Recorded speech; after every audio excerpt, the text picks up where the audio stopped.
días, mi nombre es Néstor Gómez, pertenecía al Regimiento de Infantería 6 con asiento en Mercedes y estuve en la compañía B en la tercera sección a cargo del subteniente Esteban Miguel Madrid. Néstor, ¿y estaba como vos te acordabas? ¿El monte? Sí. Me costó encontrar el lugar porque entramos por otro lado. Nosotros cuando en la última noche en el 82 habíamos replegado del Dos Hermanas, estuvimos una noche en la base del Tumbleton que se junta con Sapper Hill, y esta vez cruzamos en diagonal por Sapper Hill hasta la cocina, o sea que cruzamos en diagonal. Y entonces ahí como que me desorienté un poco porque yo no había llegado hasta la cocina, yo combatí unas 400, 500 metros antes de la cocina. Sabía la existencia de la cocina y de la cruz, pero nosotros combatimos en lo que es la terraza. ¿Y esa posición a la que vos llegaste es la posición donde vos combatiste? Sí, sí, donde combatió toda la tercera sección y atrás la compañía B, el resto de la compañía. Pero los que pasamos, digamos, habíamos quedado en la base del monte Tumbleton del lado del pueblo, para decirlo de una forma. Nosotros bordeamos todo el cerro hasta llegar hay como un pasadizo y justo ahí nos guió un teniente de corbeta, creo que era Miño, que era del BIN 5 y de la compañía Nácar. Y él fue el que nos llevaba y llegamos a ese lugar y no teníamos pocas municiones, así que había un lugar, en esa terraza había un lugar donde había muchos cargadores con municiones y PDF, así que nos pudimos recargar municiones. Y yo era apuntador de cañón de 90 y ya no tenía municiones, así que tuve que agarrar un fusil. Recuerdo que Esteban Lamadrid me dice: bueno, tirá ese cañón si no tenés municiones y buscate un fusil. Así que empecé a buscar, estaban todos rotos, así que me fui a ese lugar donde estaban las municiones y había un cajón de los de vinos de antes, esos que venían de alambre, de muchos años, ¿no? Y ahí había varios fusiles con PDF. Le saqué el PDF que por la dificultad de tirar con PDF, tirás con PDF y después tardás porque tenés que sacarle la apagallama, hay que cambiar el cargador porque son municiones de fogueo. Así que preferí no arriesgarme, no sabía si andaba o no andaba, no podía probarlo porque no quería delatar la posición. Y era un fusil NATO, yo tenía pistola, porque era apuntador de cañón de 90, bazooka. Y así que pasé a ser un tirador más. ¿Y vos te quedaste sin munición porque te perdiste de los compañeros que te asistían Sí, porque cuando lo que pasa es que estamos desordenados? Estamos desordenados. Sí. Estábamos en el viaje y vinimos al último día. La noche del 11 nos replegamos porque era la orden cuando atacan el Monte London, que estaba distante del Dos Hermanas por un valle minado de 4 kilómetros aproximadamente, y atacan al Regimiento 7 y nosotros teníamos ahí una película de guerra, estábamos a 4 kilómetros, pero no alcanzaban, no teníamos nada con qué tirarle porque no alcanzaba nada, no teníamos armamento para tirar, y incluso creo que algunos tiró, no lo recuerdo bien, pero nos tiraban porque atacaron todos los montes Había un grupo de avanzada, empezaron a caer las bombas a cada metro de terreno, así que la orden era que cuando se pusiera muy inestable, replegábamos apoyando al BIN 5. Y dieron la orden de repliegue, bajo fuego. Ya estaba combatiendo, habían empezado a combatir el Regimiento 4 en el Dos Hermanas Sur, perdón, nosotros estábamos en el norte. Así que ordenan el repliegue y teníamos que esperar a un guía de ingenieros, porque teníamos que atravesar un campo minado para llegar del Dos Hermanas a la base del Tambleton. Y retrocedimos caían las bombas, morterazos, el ataque que veíamos enfrente al Regimiento 7, digamos, hacia la otra punta del Regimiento 4 que estaba combatiendo, que habían empezado a bajar algunos correntinos heridos, incluso creo que habían bajado una camilla con un fallecido.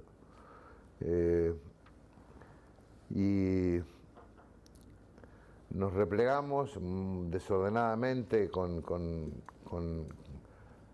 todo el ruido y el piso que se movía, que parecía un terremoto, y fue muy desordenado, muy desordenado. Cruzamos una aresta del Dos Hermanas, que ya era el final, y nos reunimos ahí. Fue un error gravísimo, pero bueno, la orden era reunirse ahí para esperar al guía, que tardaba y tardaba. En ese momento habían ordenado batir zona, como nosotros teóricamente nos estábamos replegando o ya nos habíamos replegado, así que ordenó el jefe operacional Jaime, ordenó batir la zona del Dos Hermanas, donde estábamos nosotros, las posiciones nuestras. Pero todavía habían quedado enganchados soldados y un disparo de propia tropa de mortero quedó corto y cayó en el medio de nosotros. Esto ocasionó la muerte del soldado Guanes y una herida en el talón, una esquirla que se le atravesó al soldado Miguel Tode, y desparramó a un montón de soldados. Al subteniente también lo desparramó, le sacó el correaje. A Sergio González le quedó un zumbido en el oído, que el día de hoy que no se lo pudo sacar, quedó como atontado, y así un montón de soldados que cayó en el medio de nosotros. No mató más gente porque nada, Dios estaba con nosotros ahí. Así que cuando nos pudimos reincorporar, estaba el soldado Goñi, que era un soldado que era kinesiólogo y hacía las veces de paramédico, y Walter estaba siempre atento a los pies de trinchera, dando recomendaciones. Así que ni bien se reincorporó Esteban, dieron la novedad de Guanes, que estaba desangrándose porque le habían dado una esquirla en la pierna y no había forma de parar la hemorragia. Así que se le aplicó morfina, se lo colocó con un trapo blanco, esperando que los ingleses pudieran recogerlo, pero ya no había nada que hacer porque la pérdida de sangre era muy grande, así que le volvieron a aplicar más morfina y quedó ahí ya.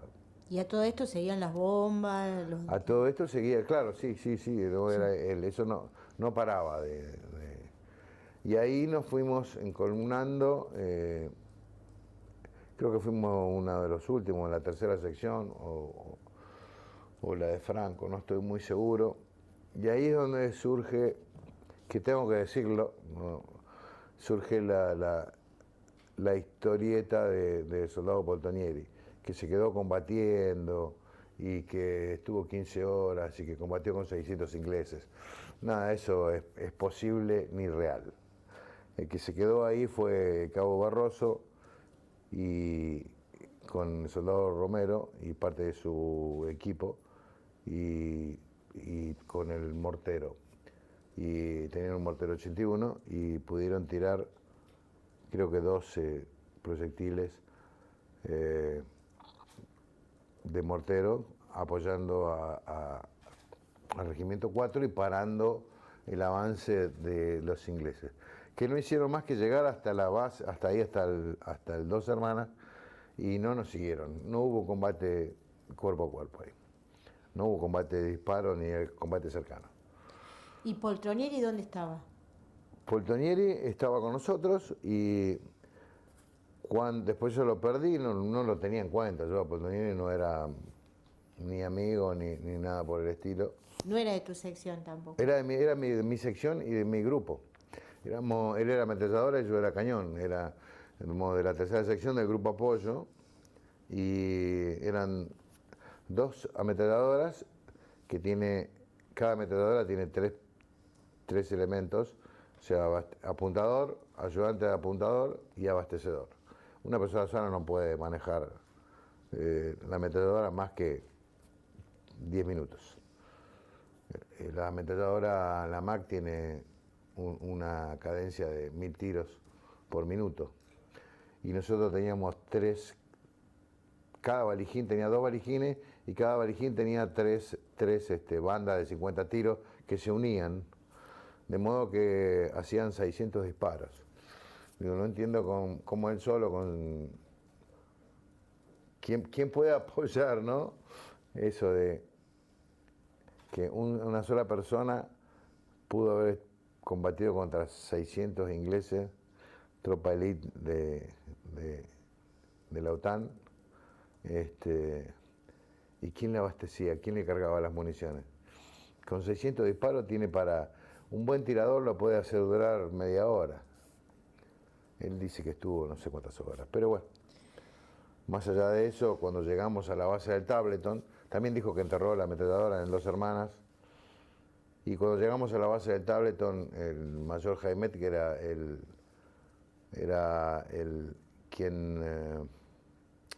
jefe operacional, quien había decidido ir a apoyar al BIN 5 con todas las ametralladoras y la parte o sea, teníamos el teniente Primera Bella, que era el jefe de compañía, que era comando, y el jefe operacional, que era comando.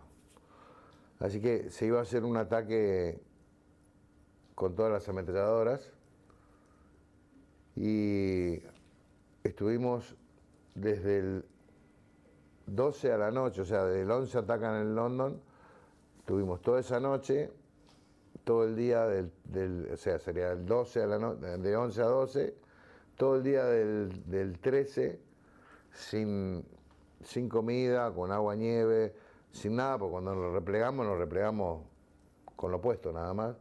Yo manoteé una manta y le hice un agujero y me la había puesto de poncho y con esa manta dormimos como 6 o 7 entre las piedras, dormimos. Los bombazos seguían, pero bueno, dormitábamos, ¿no? Había empezado a llover fuerte y picaba, lastimaba el agua, nieve en la cara con la fuerza del viento.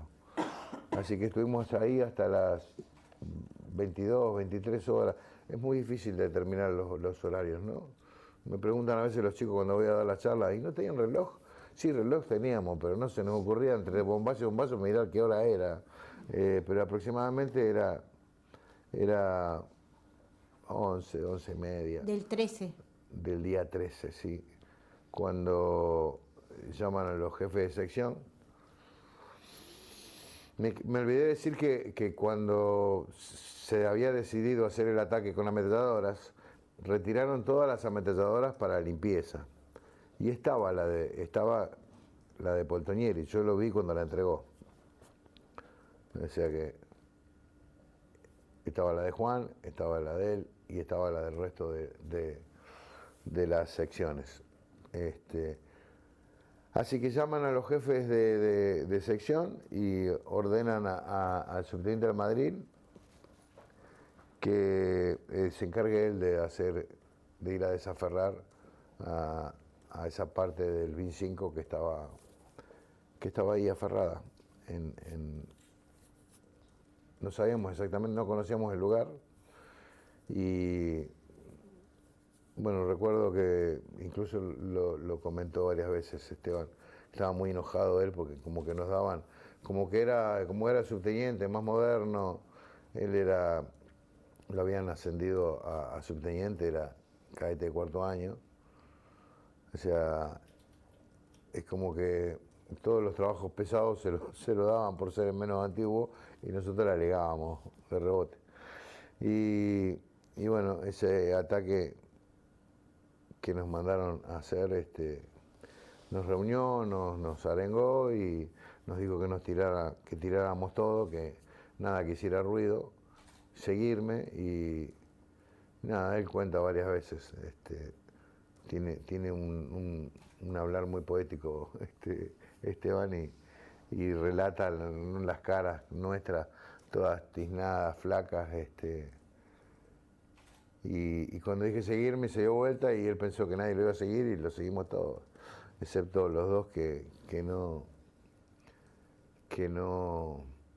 ya está uno caído y el otro que había sido evacuado al puesto, al pelotón comando, ¿no? Nada, ese camino, llegamos, no sé, tardamos como 3 horas para hacer un camino que ¿Y alguien los guiaba? bombas, ¿Alguien que conocía el lugar los guiaba o iban ustedes? Íbamos con Miño, que nos había venido a buscar, sí, creo que era Guardia Marina, no recuerdo bien. Miño era jefe de la sección nácar, creo. Cuando nos encolumnamos, yo siempre dije, como ovejas de acero rumbo al infierno, ¿no? Desde donde estábamos, que nos dieron la orden, que era la punta de Sapper Hill, y donde termina el Sapper Hill empieza el monte Tumbleton, es una altura que se ve perfectamente el pueblo y se veía la bahía, estaba el Bahía Paraíso con todas las luces prendidas, y las calles del pueblo que se alcanzaba a ver toda la calle del pueblo hasta cerca del aeropuerto. Y estábamos a 4 kilómetros y esa era la salvación, o sea, estábamos a 4 kilómetros de la salvación. Y sin embargo nos ordenan ir arriba donde era el infierno. Y allá fuimos, no sé por qué. ¿Y ustedes veían que era el infierno? Sí, los bombazos eran terribles, se sentían los ruidos. Cuando pudimos llegar, tardamos mucho por las bombas y tiraban muchas bengalas. Con las bengalas cada vez que tiraban una bengala, había que adoptar una posición poco común para no denostar que éramos un humano, ¿no? Entonces quedamos en una posición rara, extraña, muchas veces graciosa, nos reíamos a veces, porque ya estábamos, a esa altura ya estábamos, nada, vamos, que nos maten y que se acabe todo, porque 3 días sin comer, un día solo nos habíamos bañado, muerto de frío, congelados los pies, con hambre, nada, ya que se acabe y nada, morir era la paz, ¿no? No queríamos, no se aguantaba más eso, no se aguantaba más.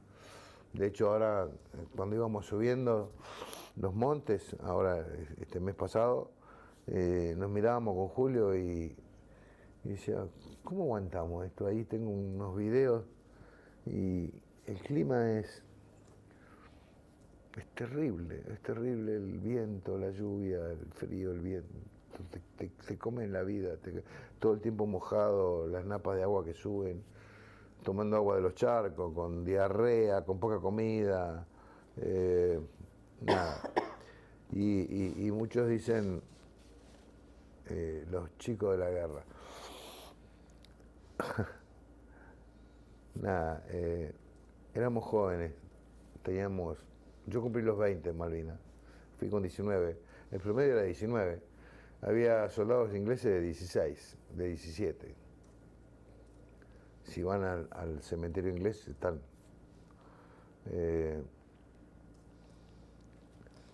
Un par de soldados, hay uno que murió en el Monte Londo que cumplía años ese día, cumplía 18, se estaba combatiendo con 17.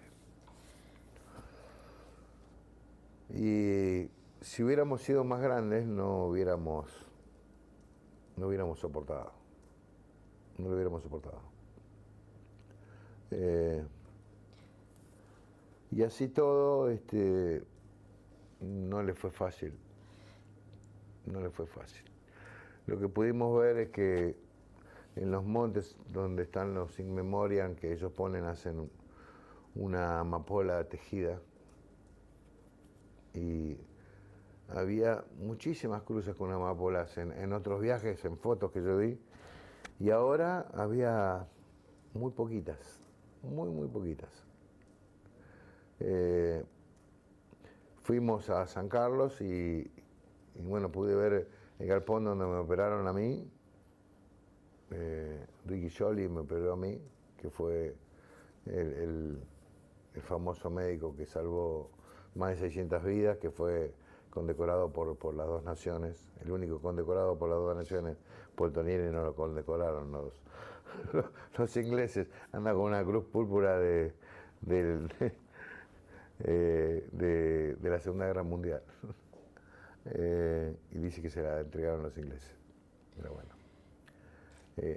No nos molesta eso ni que haya sido condecorado, nos molesta los dichos que tiene con nuestros caídos, ¿no? Eso sí nos molesta mucho. ¿Y de dónde salió esa versión? Nada, encaramos varias veces, incluso en programas de radio,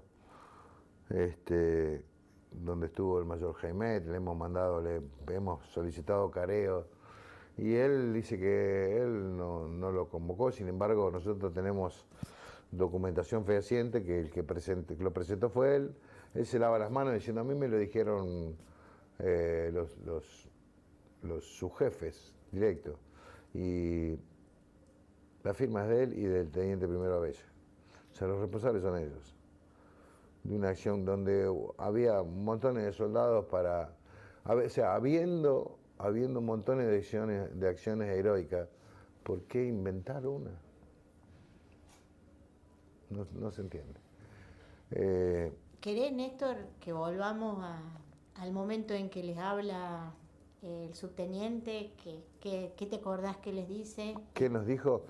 Sí, nos dijo, vino un ofuscado, vino y se paró y nos reunió y nos dijo, bueno, tiren todo, bolsa de rancho, jarro, marmita, tenedores, nada que haga ruido, prepárense, vamos a combatir. Y se dio vuelta y salió. Él siempre dice, pensé que no me iban a seguir. Y bueno, nos encolumnamos siguiéndolo y llegamos hasta ese lugar. Él se reunió con parte del BIN-5, creo que no sé si fue con Vázquez, no, ya no estaba Vázquez en ese lugar, no sé con quién se reunió. Cuando llegamos nosotros había 5 o 6 soldados nada más,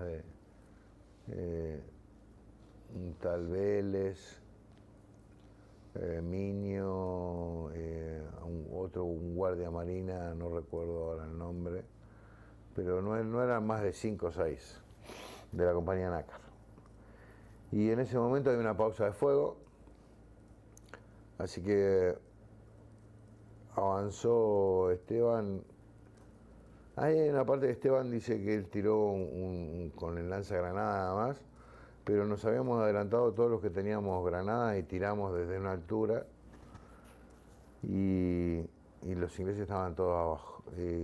Y ahí fue donde salieron de todos lados y se vinieron que... Yo siempre digo, fue como romper un panal de avispas, ¿viste? Pues salieron de todos los ángulos. Y encima de ese lugar tiene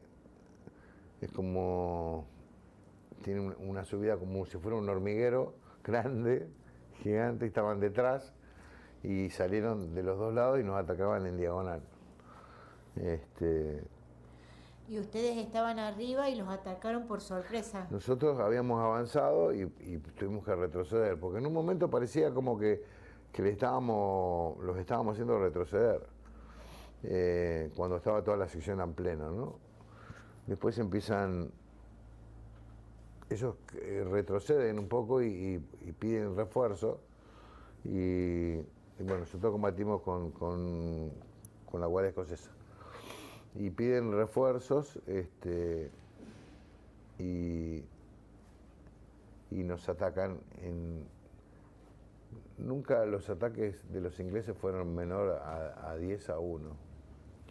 Y claro, cuando reunieron más gente y nos atacan, ahí se vinieron con todo.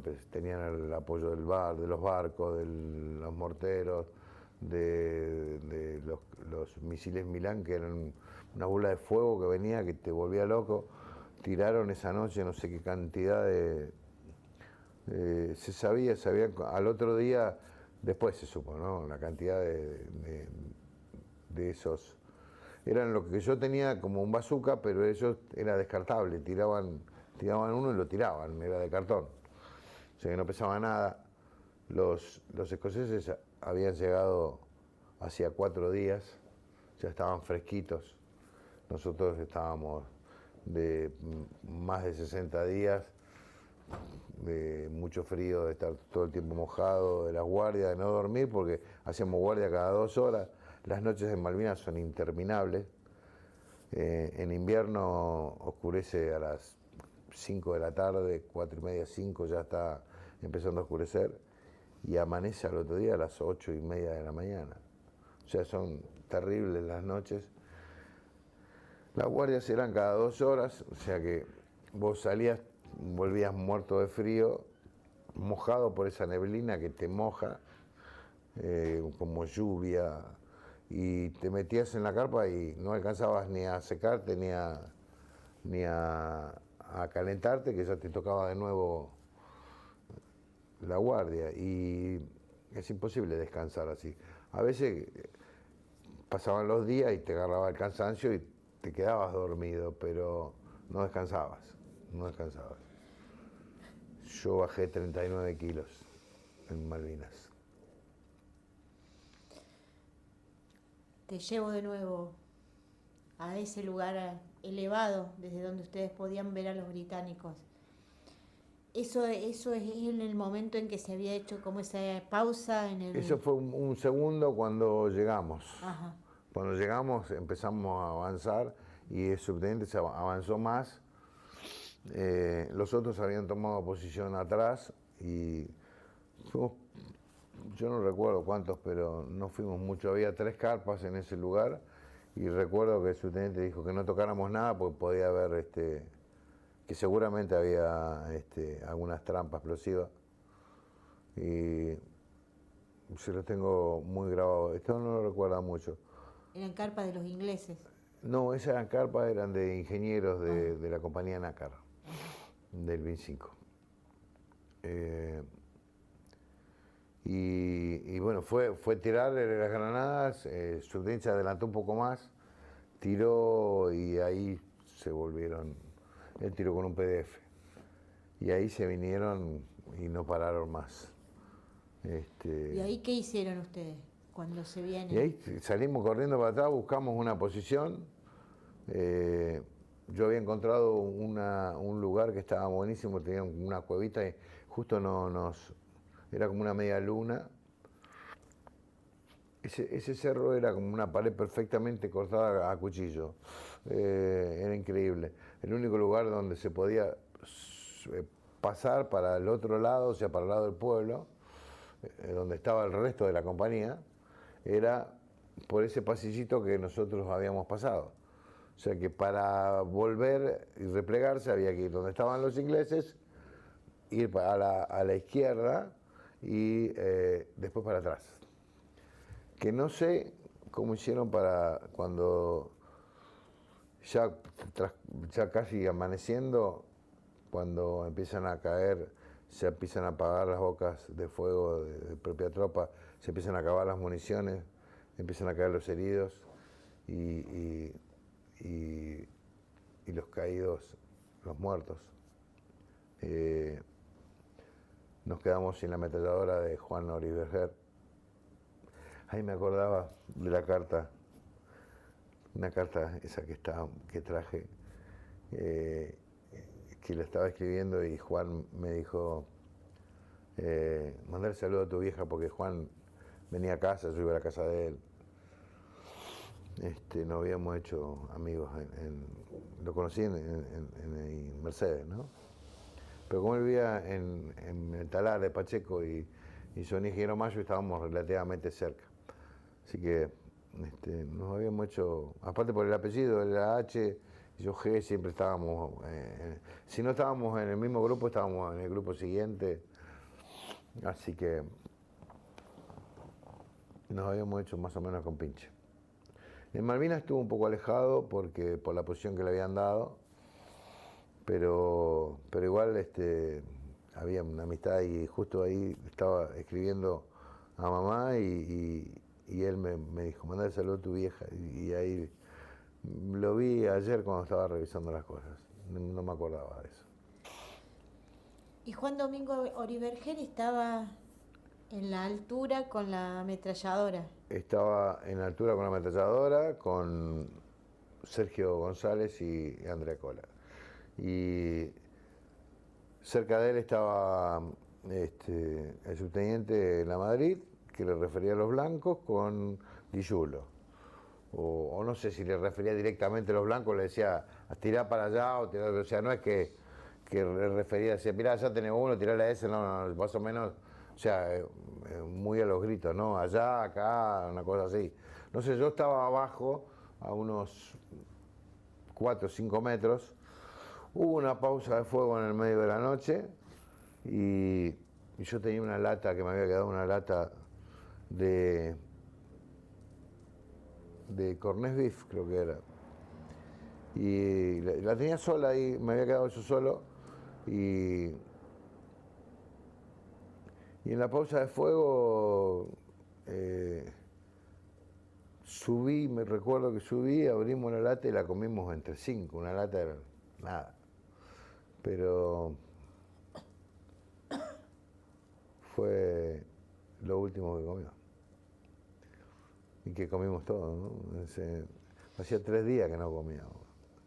Y esa la había rescatado, creo que, porque hubo un grupo que se volvió a Dos Hermanas a buscar comida, creo que fue Peralta y no recuerdo quién otro más.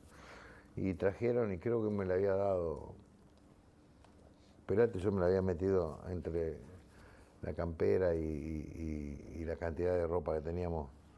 2 pantalones, 3 bombachas, de lo que conseguíamos nos poníamos encima porque el frío era insoportable.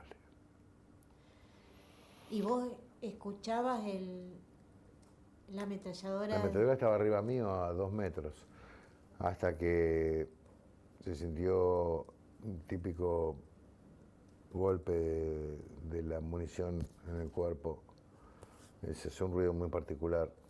Y dejó de tirar, así que yo me imaginé lo que había pasado. Pero no lo había visto, yo no lo vi porque estaba arriba. Después me dan a mí y en esa cuevita que nos habíamos metido y éramos 2 y empezaron, como estaba muy bueno el lugar, se empezaron a juntar unos cuantos soldados que no sé quiénes eran. Y yo dije, rajen de acá porque nos van a tirar, era una mala estrategia, ¿no? Donde juntarse, porque ahí donde más apuntan ellos tenían visores nocturnos en los fusiles, así que nos estaban viendo todo el tiempo. Y hay un famoso dicho que dicen que te quemaban las orejas con las balas cuando pasaban. Y la verdad era que sacaba el fusil y tiraba así porque donde levantaba la cabeza te chicoteaban las balas por todos lados. Y encima teníamos, como estaba esa pared que era así oblicua, rebotaban ahí la munición y en el rebote salía haciendo el ching famoso de la munición que rebota. Y una de esas que rebotó fue la que me dio en el pie. O sea que entró y salió. Y bueno, seguimos ahí combatiendo. El subteniente, después de la muerte cae Pedro Adorno herido, se puede replegar. Después cae Mingo Rodríguez, cae Valvederes, cae en el pueblo, cae Becerra, Bordón, y ahí dio la orden de replegarse, que nosotros no la escuchamos porque estábamos más abajo, y no sé cómo hicieron para replegarse, pudieron replegar 12, y quedamos 13 o 14 heridos, algunos de mayor y otros de menor consideración. Y esto ya estaba amaneciendo y quedó Cabo Fernández, que había quedado en un rincón, y nos preguntó qué hacíamos. ¿Nos entregamos o nos hacemos fuertes? Y si nos entregamos nos matan, nos dijo. Así que seguimos.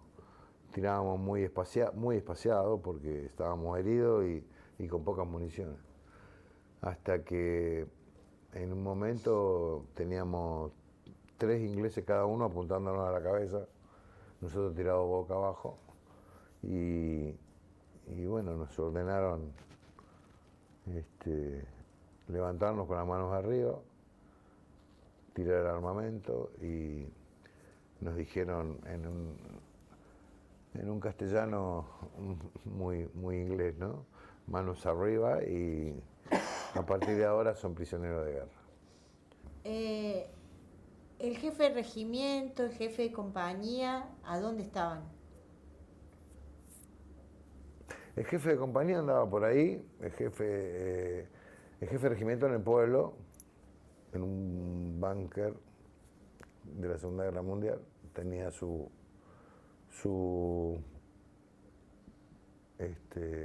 puesto de campaña. Y el jefe de compañía estaba en el cerro con nosotros, y el jefe operacional, que era mayor Jaime, estaban ahí también, pero yo la verdad a Bella lo vi una vez en foto tomando Paso de los Toros, no sé dónde la sacaba, porque no estamos hablando de los primeros días que teníamos todo coca porque habíamos sacado del aeropuerto. Él tenía Paso de los Toros, no sé cómo hacía, pero tenía Paso de los Toros. Y de hecho hay fotos que está con el Paso de los Toros. Y al mayor Jaime no lo vi nunca. Yo no lo vi nunca. ¿Y Poltronieri cómo se integraba a todo este tipo de actividades? Poltronieri era, yo no sé si era cuñado, concuñado, algo así, de Sargento Echeverría, que era el jefe de grupo del grupo apoyo de la tercera sección. Y entonces normalmente se le daba a cada jefe de sección la mercadería, cigarrillo o lo que fuere, para repartir. Y entonces el jefe de sección lo repartía en 4, que eran 3 grupos de tiradores, más el grupo apoyo. El grupo apoyo éramos 12, los grupos de tiradores eran 10. Entonces le daba un poquito más. Entonces le daban a cada suboficial encargado de grupo, o jefe de grupo, le daban la bolsa, y la repartía a los soldados. El sargento Echeverría no hacía nada y lo hacía Poltonieri, que hacía carpa con él. Y entonces cuando ibas a buscar leche, por ejemplo, leche en polvo, llevabas el jarrito, entonces ponías el jarrito ahí y bueno, según quién era, te lo llenaba hasta acá o te daba un poquitito. Y yo no tenía trato con él, ni bueno ni malo. Estuvo todo el año conmigo, él hizo el servicio militar en la compañía B, estuvo todo el tiempo conmigo. Y nada, no tenía, la verdad que no tenía mucha afinidad yo con él. Así que ¿Era por esto a vos te generaba alguna desconfianza que tuviera la cercanía con su pariente? ¿Eso era? Sí, él decía, siempre decía, yo te voy a sacar héroe, le decía al sargento Echeverría. Comentarios, yo no lo escuché. La verdad que yo no lo escuché. Igual que ese, vayan ustedes que tienen hijos, ninguno tenía hijos. O sea, eran 2 suboficiales que tenían hijos. Después el resto éramos todos soldados, 19 años, no había ninguno con hijos. Y yo nunca lo escuché. Aparte no existió la situación, que vayan ustedes que yo me quedo, no se quedó él. Así que,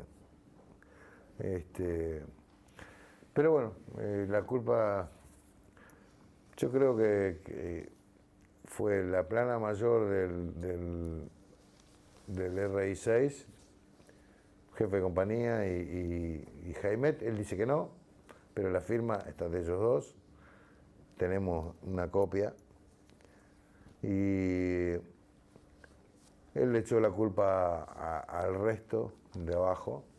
Si a mí me lo presentaron, yo firmé nada más, sin pedir explicaciones a nadie, firmó. Pedimos en el ejército y dijeron que no hay expediente. Digo, ahora, mayor condecoración y no hay expediente.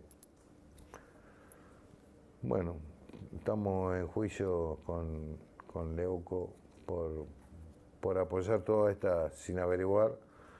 En realidad yo estoy como testigo, pero el teniente primero Pérez Grandi, que estuvo en el regimiento 4, estaba muy enojado porque los que combatieron fueron esos ahí, no. ¿Qué comando también Pérez Grandi? No. Y bueno, Pérez Grandi estuvo herido, casi perdió las piernas, creo que terminó el tratamiento en Estados Unidos, operándose en Estados Unidos. Y bueno, después le dieron de baja porque, no sé si le dieron de baja o pidió la baja, no sé. Y estudió abogacía, en el tiempo que estuvo en rehabilitación estudió abogacía. Y bueno, le hizo juicio y me llamó yo no lo conocía a él, pero por intermedio de Sergio me llamó para ver si podía atestiguar. Y fuimos el año pasado a atestiguar, incluso Esteban Lamadrid también fue convocado como testigo. Él no quería, no, pero fue convocado y fue a atestiguar. El cabo Barroso, Sergio González, quien me estoy olvidando de Romero y Pedrito Adorno. ¿Y te tocó hablar con algún familiar decaído? ¿Te vinieron a buscar? Sí, el papá de Oliver Ger empezó a buscar en la escuela de suboficiales Sargento Cabral, y cuando lo veían al papá de Oliver Ger todo el mundo disparaba. O sea, estaban dando vueltas por el alambrado y se juntaban los papás entonces se arrimaban a hablar o llamaban, decían buscámelo a fulanito o está menganito, y cuando lo veían al papá de Oliver disparaban todos. De hecho, Sergio González y Di Giulio lo vieron y dijeron, uy, mira quién está ahí, el papá de Juan, y dice, vámonos, y se fueron. Entonces empezó a preguntar y le dan que yo estaba internado en Campo de Mayo. Me viene a ver y estaba pobre hombre, no me olvido más la cara de ese hombre. Me dice, ¿dónde está Juan? Me dice, ¿qué pasó con Juan? ¿Vos sabés qué pasó con Juan? Yo sabía, pero no lo había visto muerto. Y me empezó a agarrar, a sacudirme, me sacudía, me dice, decime la verdad, decime la verdad. La verdad, pobre tipo, no podía decirle porque yo no lo había visto muerto. O sea, yo sabía que estaba muerto, pero no lo había visto muerto. Así que le dije que no sabía, que cualquier cosa me comunicaba, y él estaba con 4 personas más. Entonces me hizo seña una de las personas que estaba afuera, y cuando se va el papá, yo estaba con la pata colgando, con yeso, con suero, recién llegado, hacía 2 días y llega este hombre sacudiéndome, que creo que vinieron, lo retaron, casi lo echan. Así que entra la gente esta, que eran una señora y un hombre, eran de la Policía Federal, y me dijeron, decime la verdad, nosotros lo preparamos. ¿Qué pasó? Le dije, mira, prepárense para lo peor, pero yo no te puedo confirmar nada. Sergio González, lo único que sé es que tiene un kiosco de la mamá en Cabildo Juramento. Así que al otro día fueron y hablaron con Sergio, y Sergio les contó, y dijo, ¿te animás a decir al papá? Sí, no tengo problema. Y dice, está en la esquina en un bar. Así que se fue Sergio y le contó al papá cómo había muerto su hijo. Al año creo que llegó el comunicado oficial.